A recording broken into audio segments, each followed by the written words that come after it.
Alors, une vidéo concernant le problème de la nationalité française, et notamment, là, en l'occurrence, la déchéance, au moment où on parle beaucoup de Daesh. Alors, je vous ai mis quelques rappels de la loi actuelle, en sachant que le retrait de la nationalité ne peut se faire que si quelqu'un possède possède une autre nationalité. On ne peut pas rendre les gens apatrides, et que si la nationalité française a été acquise.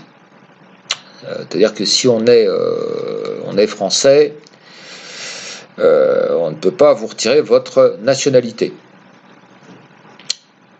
Ensuite, donc le problème de l'apatridie, c'est une douzaine de millions de personnes dans le monde. C'est essentiellement le fait d'enfants qui sont nés de parents dont les droits de la nationalité sont incompatibles les uns avec les autres. Donc il y a des enfants qui peuvent se trouver dans l'impasse. Alors ça existe en France, on peut vivre socialement de l'apatridie, puisque on bénéficie de cartes de séjour et de droits. Donc on peut très bien, ça existe, le statut d'apatride. Donc ça nous est plus ou moins interdit par un certain nombre de choses. La Déclaration universelle des droits de l'homme, article 15, la Convention de New York et la Convention européenne de la nationalité de 97, qui dit que chaque individu a droit à une nationalité, et l'apatridie doit être évitée. Alors chaque individu a droit à une nationalité, ça peut se discuter tout ça, parce que, vous voyez, certes, mais c'est une chose, et l'apatridie doit être évitée, c'est une phrase un petit peu ambiguë. Enfin bon, je ne vais pas trop ergoter sur le plan juridique, c'est pas tellement mon problème. Et pour vous parler un petit peu donc de la déchéance du statut actuel, donc on ne peut vous retirer que si vous avez au moins deux nationalités, et si vous avez acquis cette nationalité française.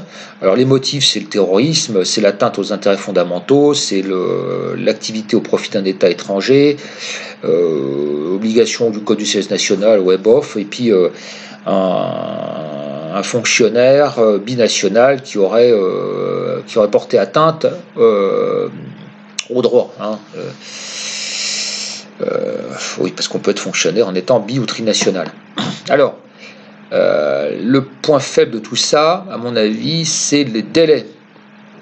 C'est-à-dire qu'on ne peut plus vous retirer votre nationalité à partir du moment où vous êtes français depuis au moins 10 ans. 15 ans en cas de terrorisme.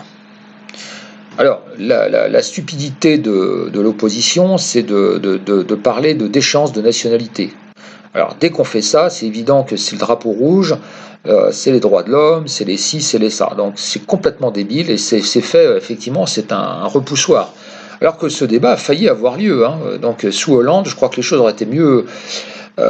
Sous Hollande, on aurait pu avancer, puisqu'il était prêt à mettre le débat sur la table. Mais il ne fallait pas parler de retirer la nationalité comme ça, à tout craint. Il fallait travailler sur les délais. Parce que si vous voyez les délais, donc un binational, au pire, il va acquérir la nationalité française à l'âge de 18 ans. Donc ça veut dire que même un terroriste, au-delà de 33 ans, on ne peut plus retirer sa nationalité. Donc quasiment, il y a une majorité de terroristes, une grande partie des terroristes ne peuvent plus perdre leur nationalité à partir du moment où ils ont commis les actes au-delà de 33 ans. Donc c'est complètement débile. Je pense qu'il aurait fallu travailler prioritairement sur les délais. Donc essayer de faire repousser à 30 ans les délais d'atteinte. Voilà. Alors là, ça a été beaucoup plus efficace, sans tout de suite monter sur les mots, etc.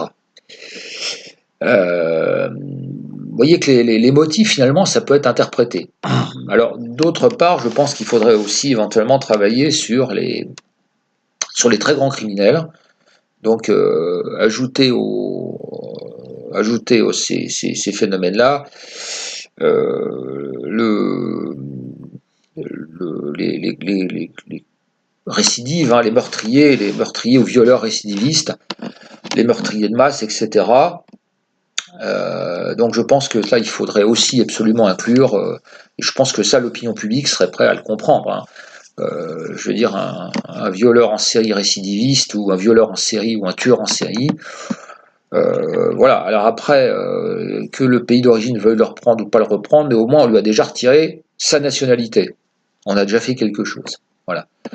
Alors, moi, le message, il est celui-là, c'est qu'on peut déjà faire beaucoup de choses en modifiant un tout petit peu la loi, sans agiter surtout le chiffon rouge de dire on retire la nationalité à tout le monde, parce que bien sûr, les gauchistes vont monter sur leurs grands chevaux. Alors, ne vous mésinterprétez pas sur mes propos. Là, j'ai mis une photo de Daesh.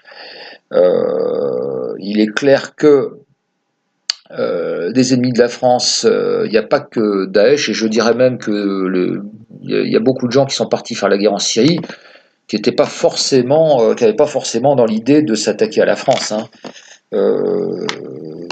Ça, il faut être clair. Hein. On a des ennemis de la France qui sont pas spécialement musulmans, ou qui sont d'autres religions ou d'autres pays. Alors, je ne vais pas aller rentrer dans les détails, mais voilà, hein, des ennemis de la France, il y en a beaucoup, y compris des nationalités européennes, occidentales ou autres. Voilà, j'en dis pas plus, mais je pense qu'on se comprend.